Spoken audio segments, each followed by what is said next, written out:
Love stories.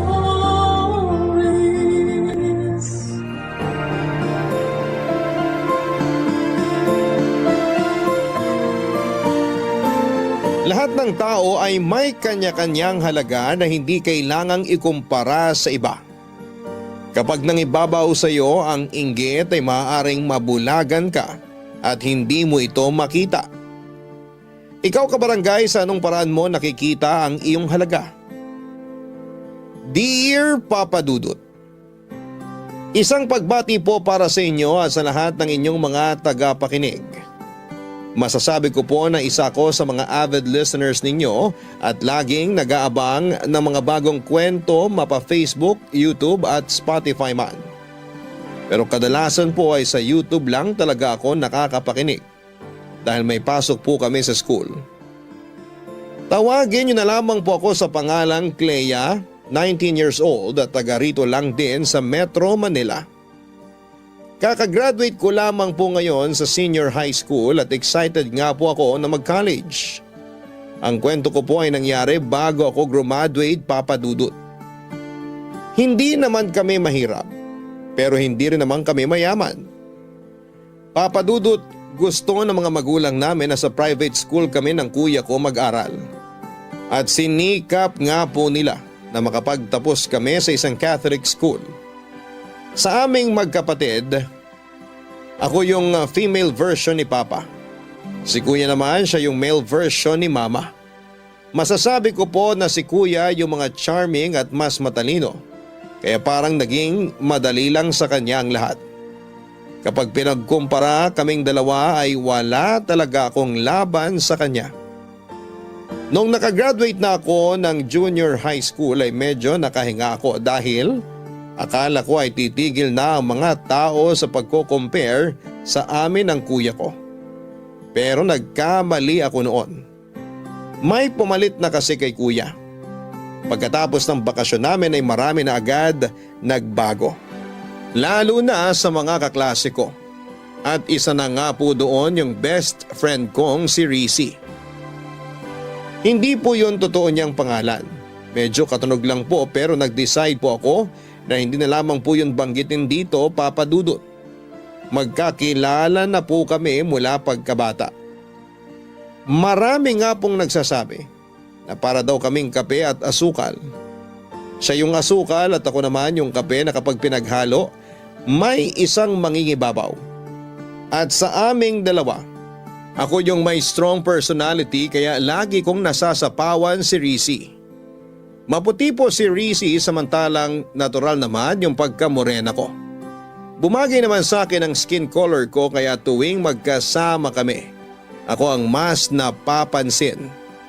Pero matapos ang bakasyon namin, hindi ko akalain na malaki ang naging pagbabago kay Rizzy. Tumangkad siya ng konti at wala na ring braces. Tingin ko nga noon ay nagwo-workout din siya dahil medyo nagkaroon ng korte yung katawan niya. Kaya naman kapag magkatabi kami ay nagmumukha akong poste. Naikwento rin niya noon ang tungkol sa pag-enroll niya sa summer class ng isang theater company at sa personality development classes. Pareho naming pinangarap yon. Pero sa aming dalawa, siya lang yung nakatupad noon, Papa Dudut.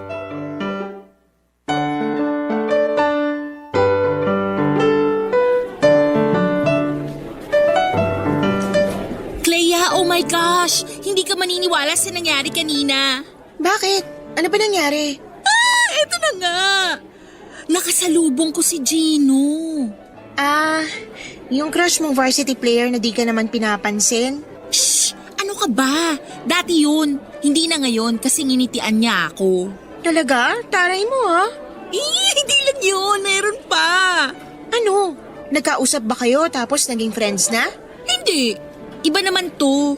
Si PJ, naaalala mo? Yung classmate ko sa dati kong school. Nakasama ko siya sa theater. Ang galing niya kumanta. Sana nga nakasama ka para na-meet mo rin siya. Wala eh. Puro gaming lang ako sa bahay nung bakasyon.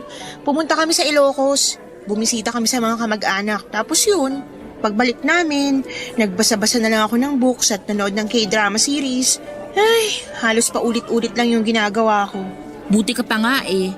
Ako kasi halos wala ng time para sa mga ganyan. Nung natapos yung workshop ko, in-enroll agad ako ni Mommy sa personality development classes. Laking tulong din kaya. Kapag iniisip ko nga kung paano ako humarap sa ibang tao dati, sobrang mahiyain pala ako noon. Buti na lang kasama kita lagi. Ikaw mahiyain? Lah, san banda? Ang sama mo. Bully ka ah. Namiss lang kasi kita. Di naman tayo nagkita ng buong bakasyon. Kaya nga ngayon, nagulat ako na ang laki na ng pinagbago mo. Glow up yarn? Kailangan ko rin to, no? Tingnan mo, napapansin na ako ng mga crush ko. Samantalang dati, dinadaan-daanan lang nila ako. Ganon. Yun pala purpose ng pag-glow up mo na yan, Parang gano'n na rin.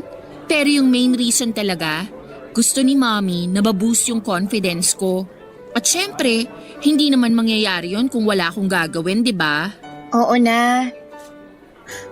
Uy, si Kylie Papunta yata dito. Hi, Rissy! Ate Kylie, na-miss kita. Kumusta naman summer mo?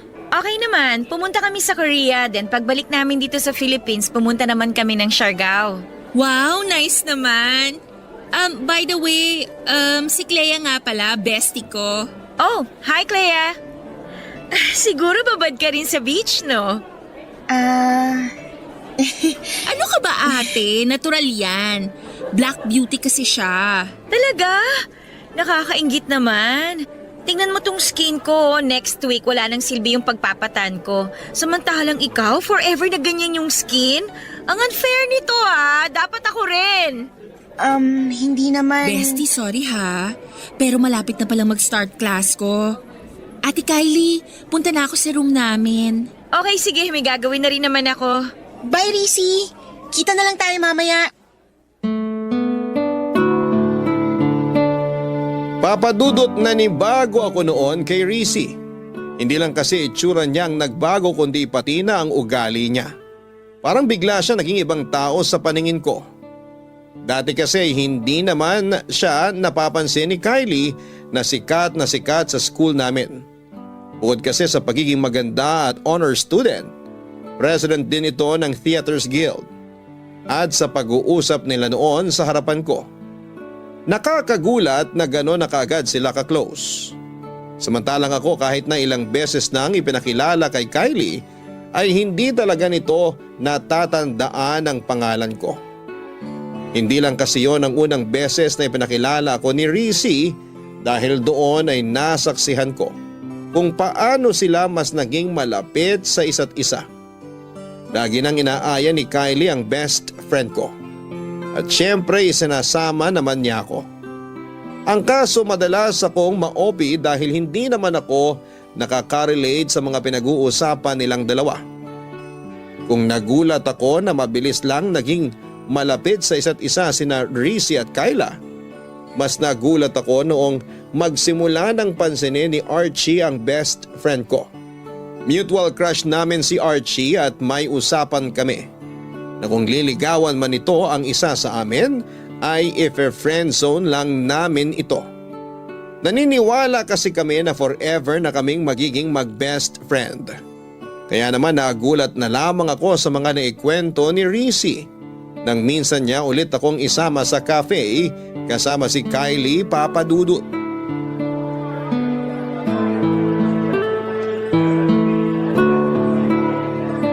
Girl, sorry talaga, hindi ako nakarating nung Sunday. So, ano nangyari nung nag-meet kayo ni Archie? Ayun, napahaba yung kwentuhan namin. Di ko nga ina-expect na kakausapin niya ako eh. Siyempre naman no, malakas kaya ako sa kanya. Na-curious nga siya nung sinabi ko na ipapakilala ko sa kanya yung favorite kong estudyante dito sa school. Talaga? Sinabi mo yun? Oo, sinabi ko yun. Totoo naman na ikaw ang favorite ko rito sa buong school natin, no? Bakit ako? I mean, anong nakita mo sa akin para maging favorite mo ko? Simple lang. Maganda ka, tsaka confident. Marami tayong pagkakapareho. Parang nakikita ko nga yung sarili ko sa'yo nung ganyang age pa lang ako eh. And I'm sure marami pa tayong pagkakasunduan. Sure ako dyan. Si Clea kaya, Ate Kylie? Anong masasabi mo sa kanya? Well, hindi ako magpapaka-plastic sa'yo, Clea. I know hindi pa kita ganun kakilala, pero sa inyong dalawa, mas mapapansin talaga si Rizzy. Excuse me lang pero hindi naman ako uhaw sa atensyon. Oh, wag kang magsungit. Wala pa akong sinabing mali Sinabi ko lang yung totoo. Alam mo, dapat tanggap mo rin na hindi mo lahat mapiplease. Lalo na sa itsura at... Never mind. Alam ko, kasi kung di ko tanggap yon, nagpapakadesperada na ako para mapalapit sa'yo. Kaso di ako ganun Di naman ako pasikat at pabida. Girls, chill. Baka mamaya magkasabunutan na kayo niyan. Uy, bestie, wag mo na kasi masyadong siniseryoso mga sinasabi ni Ate Kylie. Sabihin nyo na lang kasi kung ayaw nyo nandito ko. Di naman yung gano'ng kahirap, diba? Bestie, please? Isa ka pa Sana di na lang ako sumama dito. Okay. Change topic na lang tayo para walang umalis. Anyway, ano na nga ulit yung nangyari sa pag-uusap niyo ni Archie? Ilang beses ko na siyang inaya na makipag-meet sa'yo pero wala pa siyang time nun Ayun. Kinilala namin yung isa't isa. Tapos nalaman ko nga na wala na pala sila ng girlfriend niya. Talaga? Totoo. Kasi kung sila pa daw nung girlfriend niya, malamang hindi siya makikipag-meet sa akin. Aminin mo, gusto mo siya, no? Ha? Hindi naman sa gusto agad. Parang ano lang. Pero kahit hindi mo aminin, halata naman sa'yo, no? Paano kung ligawan ka niya? Papaligaw ka ba? Siguro. Yan! Ganyan dapat yung sagot! Kasi alam mo, bagay kayo. Talaga? May nakakalimutan ka yata, bestie? Ha? Anong nakalimutan? Mukhang nakalimutan mo na nga. Ano ba kasi yun? Share niyo naman. Ha? Wag na, hindi naman importante yon. Di naman pala importante, sinisingit mo pa. Wag na natin pag-usapan yun. Fine! So, sinabi ba ni Archie na may nililigawan na siya ngayon? Wala pa, pero meron na daw siyang gustong ligawan. Oh my gosh! Sino kaya yun? Sabi niya, nasa tabi-tabi lang daw. What if ikaw yun? Ay! Girl, grabe ang saya-saya ko para sa'yo!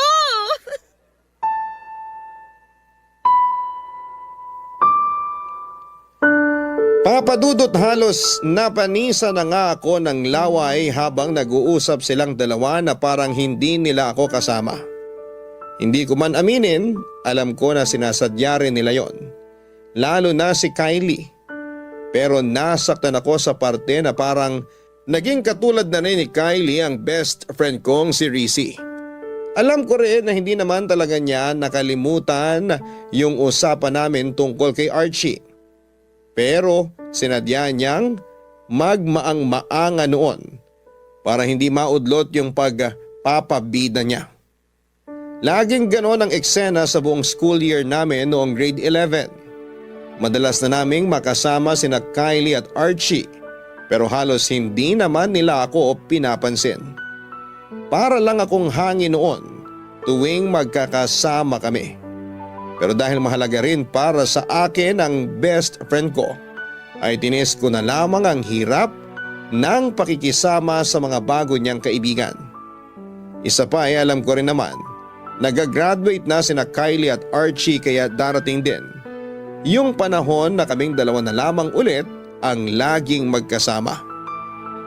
Gaya ng inaasahan ko, nagkaroon ng relasyon sina Rizzy at Archie. Hindi ko na ipinaalala pa sa kanya yung usapan namin dahil ayokong makaapekto yon sa sayang nararamdaman niya. Inalis ko na lamang sa isipan ko na hinahangaan ko rin ang boyfriend niya para hindi yon maging issue sa aming dalawa. Pero hindi rin naman nagtagal ang relasyon nila, Papa Dudut. Hindi raw kasi naniniwala noon si Archie na may patutunguhan ang relasyon ng isang college at isang high school student. Hanggang sa nabalitaan na lang namin na nakipagbalikan pala si Archie sa ex-girlfriend nito. Si Kylie naman ay parang nakalimutan na rin noon si Rizzy. At syempre hindi ko siya iniwan. Sa mga panahong yon, Papa Dudut. Barangay Love Stories. Barangay Love Stories.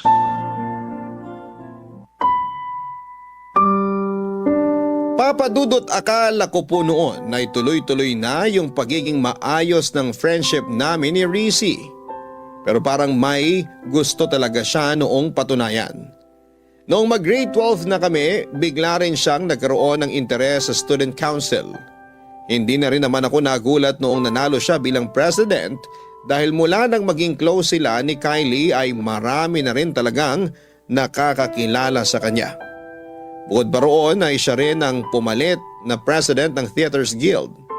Naging contributor din siya sa mga school paper. May mga araw na hindi ko na siya makausap sa sobrang dami ng activities niya. Sinubukan ko namang makisabay pero wala talaga akong hilig sa pagsusulat. Ayoko rin gumastos para sa campaign materials sa pagtakbo sa student council. At pagdating naman sa pag-arte, wala talaga akong interes doon, Papa Dudut. Sa Glee Club lang talaga ako nagka-interes pero bilang isang singer lang. Ayaw ko ring maging soloista kaya kahit doon ay konti ang naging kaibigan ko. Halos wala rin pumapansin sa akin doon maliban lang sa mga lalaki at mga tomboy na gustong magtanong tungkol kay Rizzy. Tinatanong nila kung pwede raw ba silang manligaw sa best friend ko. Pero lagi ko na lamang sinasabi na busy pa siya at walang panahon sa ganung bagay, Papa Dudut. Grabe sobrang busy mo na. Ngayon na lang kita ulit nakasabay kumain. Dami kasing activities. Alam mo naman kapag president ng student council. Hi, may Theaters Guild pa. Masyado mo naman kasing kinareer lahat.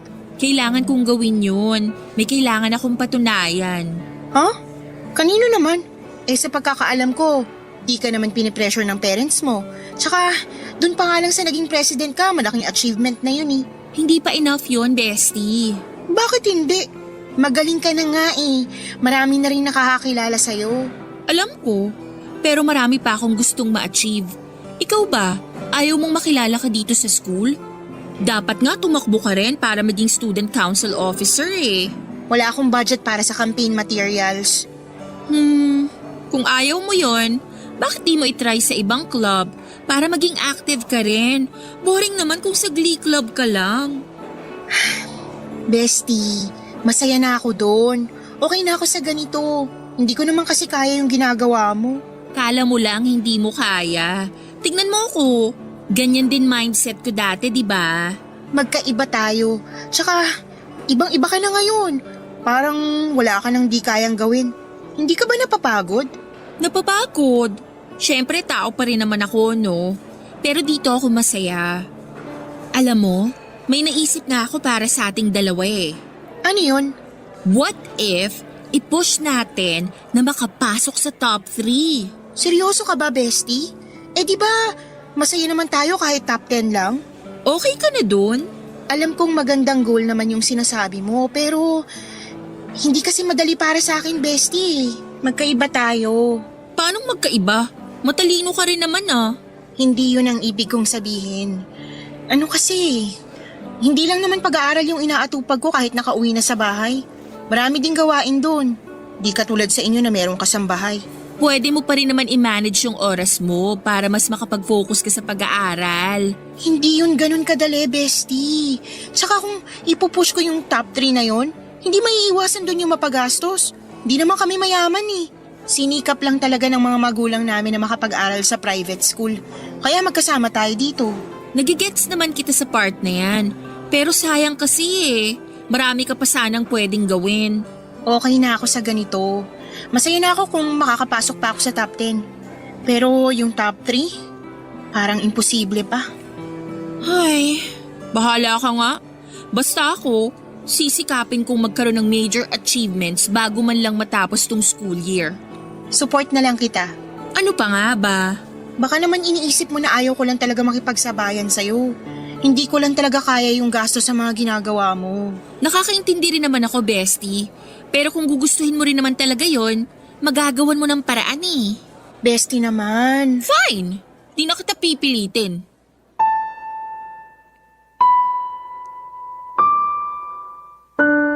Papa Dudut, gustong gusto ko rin na makapasok sa top 3. Pero gaya nga po ng sabi ko kay Rizzy, hindi yun ganon kadali. Magastos po kasi talaga kapag nasa private school, lalo na kapag may mga extracurricular activities. Pero dati naman ay kontento na kaming dalawa sa top 10. Sapat na rin yung makasama kami kahit sa isang school activity lang para masabi na merong sinalihan. At aaminin ko na maganda naman yung goal ni Rizzy. Pero marami kaming pagkakaiba sa mga bagay-bagay. Mas madali para sa kanya na mag-focus sa goal na yon kasi mayaman sila. Hindi niya kailangang magtipid gaya ng ginagawa namin. Pag-uwi niya may kasambahay na mag-aasikaso sa kanya. Sa amin ay wala. Kami rin mismo ang maghuhugas ng kinainan namin. Kami rin ang magluluto, maglilinis ng bahay at kahit sa paglalaba. May schedule din kami. Ginagawa ko naman ang lahat ng time na yon para hindi na may kumpara pa sa kapatid ko, Papa Dudut. Sinusunod ko naman lahat ng gusto nila para sa akin. Dahil maganda pa rin naman yung performance ko sa school. Inaasahan ko noon na ma-appreciate na yon ng nanay ko. Hanggang sa magkaroon ng meeting ang mga magulang para i-announce ng advisor namin kung sino-sino ang pumasok sa amin sa top 5.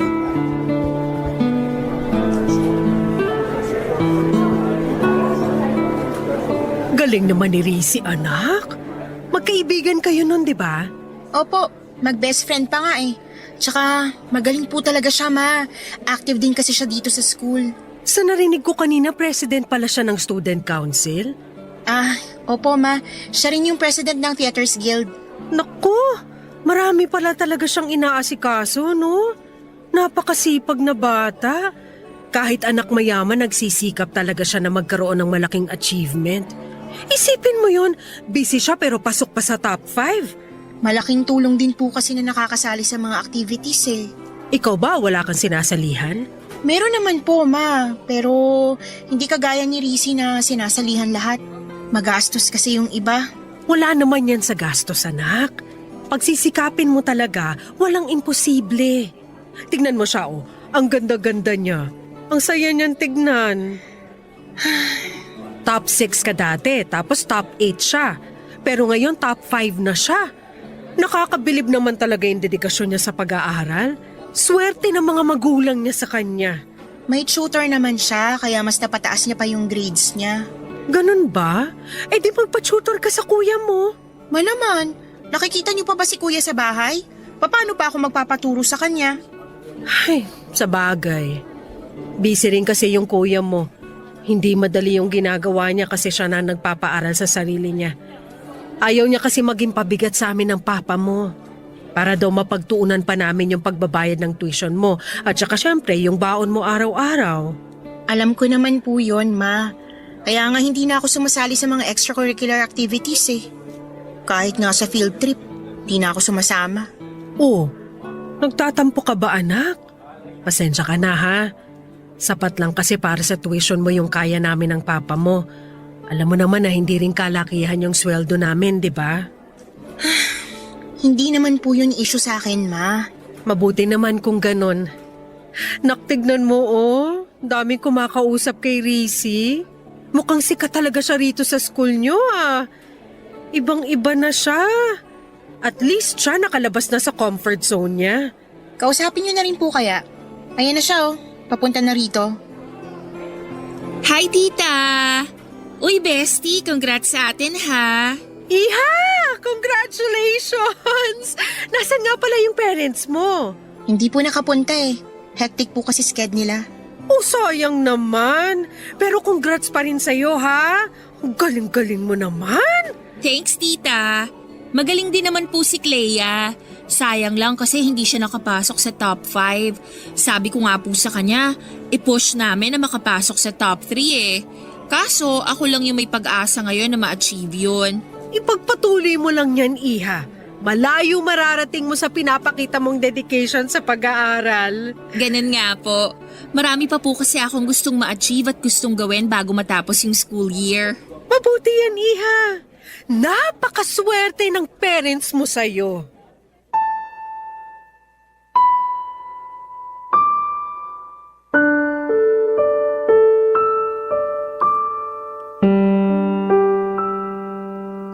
Papa Dudut, hindi ko maiwasang magtampo sa nanay ko nang iwanan niya ako doon para makipag-usap kay Rizzy. Ipinakilala niya ang nanay ko sa mga kapwa niya officers at iba pang nakakakilala sa kanya para ipakita kung gaano siya kasipag bilang isang estudyante.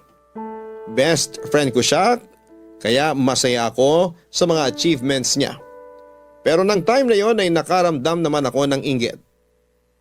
Tahimik akong humihiling na sanay ako naman yung pansinin ng nanay ko. Naging bukang bibig niya noon si Rizzy at halos marindi na ako sa mga naririnig kong papuri para sa best friend ko. Hindi man kasi direktang sabihin ni mama, pero alam ko na pinagkukumpara niya kaming dalawa. Akala ko ay doon na matatapos ang pagngingit-ngit ng kalooban ko. Pero nagulat ako nang imbitahan ni mama si Rizzy para mag-dinner sa amin. Tuwang-tuwa naman noon pati ang tatay at kuya ko nang makausap din nila ang best friend ko. Panay ang tanong nila tungkol sa buhay niya na para bang galing siya sa abroad at matagal nang hindi nakikita. Ilang ulit pang sinabi ng nanay ko na driver pa ni Rizzy ang naghatid sa amin pauwi sa bahay. Matapos ang araw na yon, nagbago na yung tingin ko kay Rizzy. Pero nag-guilty rin ako dahil ganon pa rin naman siya sa akin kahit na marami siyang kaibigan. Nag-aaya pa rin siya tuwing weekend sa paborito naming coffee shop at siya rin ang laging taya. Pero minsan ay may mga kasama kami mula sa student council o kaya naman ay sa theaters guild. Pinipilit kong maging masaya. Para sa kanya pero totoo lang. Inggit na inggit ako sa buhay na meron siya. Mas lalo pang nadagdagan ang pagkabwisit ko sa narinig kong usapan ng mga kaklase namin noon, Papa Dudut. Barangay Love Stories. Barangay Love Stories. Papa Dudut, nasa comfort ako noon nang marinig ko ang usapan ng mga kaklase ko. Nung una ay si Rizzy ang pinag-uusapan nila. Tungkol yon sa schoolmate namin na gustong manligaw sa kanya na sina Justin at Lance. Mag-best friend ang dalawang yon. Balak daw kasi sanang ligawan ni Lance si Rizzy, pero bago yon may nagugustuhan na raw ito dati at nabanggit nga nila ang pangalan ko. Hindi ko napigilang mainis nang sabihin nila ang si Rizzy yung dapat ligawan at hindi ako. Wala naman sanang problema doon pero sa pagkakasabi nila, para na rin nilang nilait ang itsura ko. Sa best friend ko raw dapat manligaw yung mas gwapo at hindi sa akin.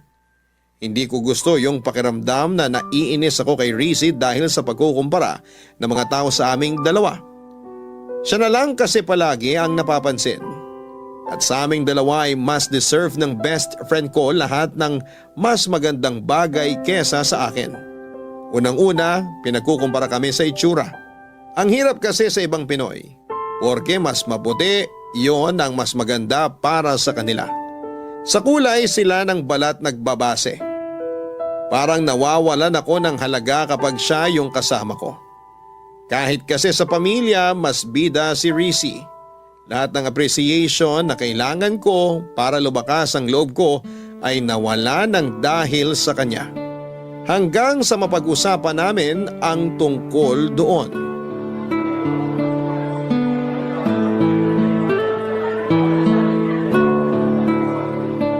Bakit parang tahimik ka masyado ngayon, bestie? May iniisip lang. Problema ba? Ano pa nga ba? Alam nga naman magsaya ako kung may problema ako, di ba? Uy, grabe. Nagtatanong lang naman ako. Ano ba kasi yun? Baka may maitulong ako. Wala yun. Nakakahiya naman kung idadamay pa kita doon. Bakit nga pala di mo kasama yung mga new friend mo? Bakit ko naman sila isasama? Bonding natin to. Minsan ko lang naman sila isama dito sa cafe. Nagtatampo ka ba? Ha? Hindi ah. May narinig lang kasi ako na di ko nagustuhan. Tungkol saan? Sa ating dalawa. Anong ibig mong sabihin? Narinig ko yung mga kaklase natin sa comfort room last time. Pinag-uusapan ka nila. Tapos, ano pang sabi nila? Gusto ka raw ligawan ni Lance. Pero bago yon, may nauna pa raw siyang nagustuhan. Sino naman daw? Sino pa? Eh di ako. Tapos sabi nila, Tapos sinabi nila na ako ang mas dapat na ligawan ni Lance, ganun ba? ganun na nga. Ay, sabi ko na kaya ka naiinis kasi pinag-compare tayong dalawa. At sa comparison na yon, ako yung the better one, tama? Paano mo naman nalaman yan? Bestie, kahit busy ako, friend mo pa rin ako, no? At nanonotice ko pa rin yung ganong bagay. Kala ko kasi wala ka nang pakialam eh. Grabe ka naman. Ganon ba talaga ang tingin mo sa akin? Naging busy lang talaga ako sa school. Pero 'di ba, nagkakasama pa rin naman tayo? Hindi naman tayo nagbago, 'di ba? Okay naman tayo. Ikaw, okay ka. Masaya ka kasi napapansin ka na ng lahat. Marami ka nang na-achieve. Ako? Eto pa rin. Pati nga parents ko, ikaw na yung gustong-gusto eh. Bukang bibig ka nila. Alam mo, kung mayaman lang ako na kagaya mo, nagawa ko rin sana lahat yun. Madali rin sana para sa akin na makapasok sa top 5. Naiinis ka ba kasi na-achieve ko yung mga yon? Hindi. Masaya ako para sa'yo, totoo yun. Proud nga ako sa'yo eh. Naiinis lang ako sa mga tao na lagi na lang tayo pinag-compare. Yung kapag magkasama tayo, parang wala lang ako. Sa lahat, ikaw yung mas magaling. Mas dapat maging ganito, ganyan. Nakakainis na. At sa tingin mo ba kasalanan ko kaya nangyayari yon? Kasi dapat na kontento na lang ako sa top 10 at sa pagiging mahiyain ko? Ganun ba, bestie? Bestie, hindi. Deserve mo naman yan eh. Kaya nga sabi ko, 'di ba? Masaya naman ako para sa'yo. Kung naiinggit ka, ilugar mo naman, bestie. Kasi wala naman akong ginagawa na makakasama sa'yo. Hindi ko kontrolado yung ginagawa nilang pagkukumpara sa atin. Wala ako doon every single minute para sawayin sila. Pasensya ka na. Hindi ko lang talaga napigilan yung emosyon ko. Alam mo naman na ang hirap kapag limitado lang yung pwede mong gawin, 'di ba? Oo na, naiinggit ako. At alam ko ring mali yun, kaya sorry. Ay, hindi nga natin dapat ito pinagtatalunan eh. Malapit nang matapos yung school year at di natin sure kung magkakasama pa rin tayo sa iisang university. Kaya sana maging okay tayo. Sorry talaga, bestie. Sige na. Sorry din na naramdaman mo yon dahil sa akin. Okay na tayo? Kung okay ka, ganun din tayo.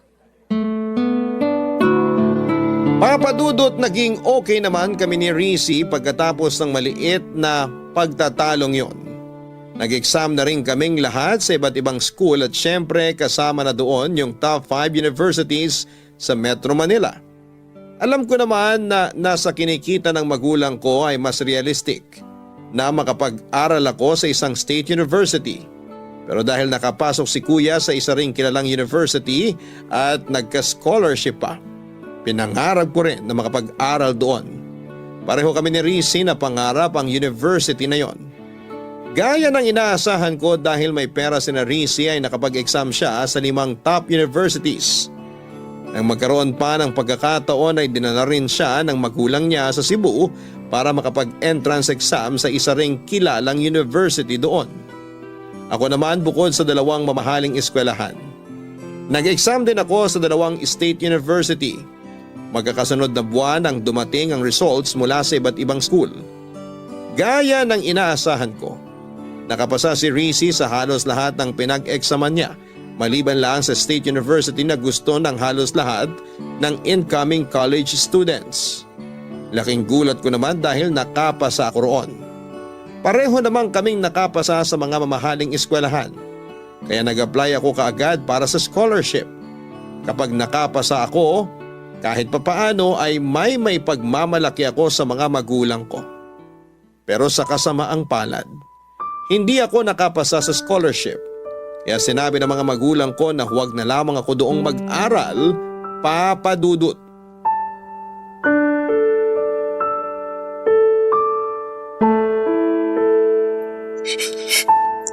Bestie, please, tahan na. Maganda pa rin naman yung papasukan mong university.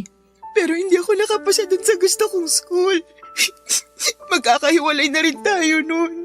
Eh ano naman, magandang school pa rin kaya yon kahit state university pa yon. Madali kasi sa'yong sabihin yan kasi nakapasa ka sa 5 choices mo. Sa 5, Rizzy. Tapos afford mo pa kahit alin dun. Samantalang ako, dun ako mapupunta sa second choice ko. Pati nga course eh. Second choice ko lang din yun. Ano ka ba, Clea? Nakapasa ka sa pinakamagandang state university dito sa Pilipinas. Kaya hindi ko maintindihan kung ano pang kinaiinis mo. Kung nakapasa nga lang ako doon, mas pipiliin ko yun eh. Tapos ikaw, hindi ka pa masaya? Napaka-unreasonable mo naman. Ako? Unreasonable? Alam mo ba kung gaano ko kagusto na makapasok sa top 3 sinasabi mo? Pero hindi ko kaya yung mga gastos para makipagsabayan sa inyo. Pero sa'yo, madali lang yun. May pera ka eh. May tutor ka pa. Sa tingin mo, napasama lang ako sa top dahil may tutor ako? Clea, pinaghirapan ko yon. Nandun na tayo sa may advantage ako dahil doon. Pero kailangan ko pa rin pagsikapan lahat. Hindi mo ba nakikita kung gaano ako kapagod palagi? Ginusto mo yan eh. Dati naman sapat na sa atin na makapasok tayo sa top 10 pero naghangad ka pa ng sobra. Para ano? Para mapansin ka ng lahat? Well, congrats! Kasi sikat ka na. Pati nga yung usapan natin nung tungkol kay Archie nakalimutan mo na eh. O baka naman mas tamang sabihin na kinalimutan mo. Talaga ba? Yun pa rin ang issue mo? My gosh, Clea, ang tagal na nun. Tsaka hindi rin naman kami nagtagal ni Archie, di ba? Alam mo, kaya ka nagkakaganyan kasi hindi mamatay-matay yung inggit mo sa katawan. Hindi mo kasi ako naiintindihan eh. Sa bagay, paano mo nga naman maiintindihan paborito ka ng lahat? Puring-puri ka lagi ng mga teacher natin. All eyes sa'yo yung mga schoolmate natin. At pati mga magulang ko, ikaw yung gusto. Kasi nga naman, pasok sa top 5. President ng Student Council, President ng Theaters Guild. Sa madaling salita, bidang-bida ka sa lahat. Pabida ka eh. Wow naman sa pabida! Kasalanan ko ba na ginusto ko na mag-improve pa? Alam mo kasi kung gugustuhin mo talagang makapasok sa top 5, kaya mo eh. Kasi kapag gusto, laging may paraan. Pero ikaw, pinili mo na makontento na lang sa top 10. Talaga? Eh di congrats sa Student of the Year na enjoy yung nakukuhang atensyon. Sa narinig ko ngayon sa'yo, gets ko na. Gets ko na kaya mo ipagpalit yung friendship natin sa pagiging pabida mo. Kung gusto mo, doon ka na tumira sa amin eh. Para ikaw na lang ang anak ng mga magulang ko. Total, gustong-gusto ka naman nila, diba? Naririnig mo ba yung sarili mo? Mula elementary tayo, ikaw na yung nagdadala sa akin. Kasi nga di ba mahiyain ako noon? Tapos ikaw yung malakas ang loob sa ating dalawa? Kaya akala ko magiging proud ka sa akin. Akala ko magiging masaya ka sa lahat ng achievements ko. Para sa'yo na naman. Ikaw na naman. Kung alam mo lang kung gaano ka kaswerte, hindi ka mag-iisip ng ganyan. Ni minsan ba nakita mo yung parents ko dito sa school? Wala sila lagi, di ba? Si Yaya lang yung lagi kong kasama. Siya yung pinakikisuyuan para samahan ako dito sa school kapag kailangan ng presence ng magulang. Samantalang ikaw, never nawala yung nanay mo. So ngayon pinapalabas mo na napakaswerte ko sa mga magulang ko? Eh wala nga silang ginagawa para tumaasweldo nila eh. Hanggang ngayon nagtitipid pa rin kami. Tapos ayun, bidang-bida na sa kanila si kuya, dumagdag ka pa. Then sorry. Sorry kung akala mo inagaw ko sila sa'yo. Masaya lang kasi ako noon na naramdaman ko sa kanila yung pagiging magulang sa akin kahit saglit lang. Alam mo ba kung bakit nasabi ko na swerte ka sa kanila? Kasi mapopromote na sana sila eh. Pero hindi nila tinanggap kasi kakailanganin na rin nilang magtrabaho kahit weekends. Ayaw nila na mawala ng time sa'yo, sa inyo ng kuya mo. Samantalang ako, kahit na mismong graduation day, walang pupunta para sa akin. Tapos yung sinasabi mo na all eyes sa akin yung mga classmate natin? Clea, alam naman nila na medyo masungit ka. Pero pinapakilala ko pa rin sa'yo yung mga nagiging kaklose ko. Tapos anong ginagawa mo? Hindi ka man lang umingiti na parang pinaparamdam mo na ayaw mo sa kanila. Kaya wag mo isisi sa akin na natutuwa sila sa akin at hindi sa'yo. Kasi sa totoo lang, ikaw yung may gusto na maging ganyan ka. Hindi ako.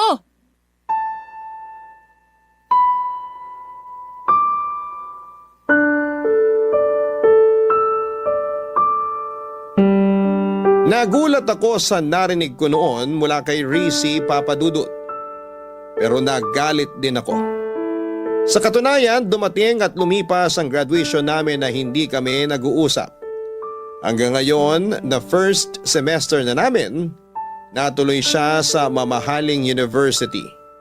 Ako naman sa State University talaga pumasok at isa ring scholar. Pero aaminin ko na ngayong wala na ako sa private school. Nakahinga na ako ng maluwag dahil hindi ko na kailangang umastang mayaman. Pero tuwing nakikita ko ang mga post ni Rizzy sa Facebook, Parang bumabalik sa akin yung naging huling pag-uusap namin. At tuwing naiisip ko yon ay napapahiya ako sa sarili ko. Hindi ko alam kung anong dapat kong maramdaman sa pagkakaibigan namin ni Rizzy. Aminado ako na medyo masungit nga ako noon at palaban din. Pero naisip ko rin kung kailangan ko nga ba talagang magbago para sa ibang tao. Wala naman akong sinabi na gusto kong maging mahiyain si Rizzy habang buhay. Pero hindi ko maintindihan kung bakit kailangan pa niyang kaibiganin yung halos lahat ng estudyante sa school namin. Siguro'y nasanay lang din ako na kaming dalawa lang yung magkaibigan. Baka nga naging selfish talaga ako, Papa Dudut.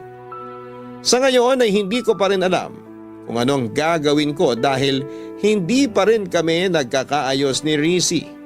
Sana po ay makahingi rin ako ng payo sa mga nakikinig ngayon. Hanggang dito na lamang po muna, Papa Dudut. Maraming salamat po sa pagbabahagi ninyo ng kwento ko. Taos-pusong nagpapasalamat din po ako para sa Barangay LS sa patuloy na pagbibigay ng pagkakataon sa amin na makapagbahagi ng kwento dito at mapakinggan pa ng libu-libong mga listeners ninyo. God bless, Papa Dudut, at mabuhay ang Barangay LS. Ang inyong forever kapuso at kabarangay, Clea. Nagustuhan ng iyong napakinggan? Ituloy yan via live stream sa www.gmanetwork.com/radio. Barangay LS 97.1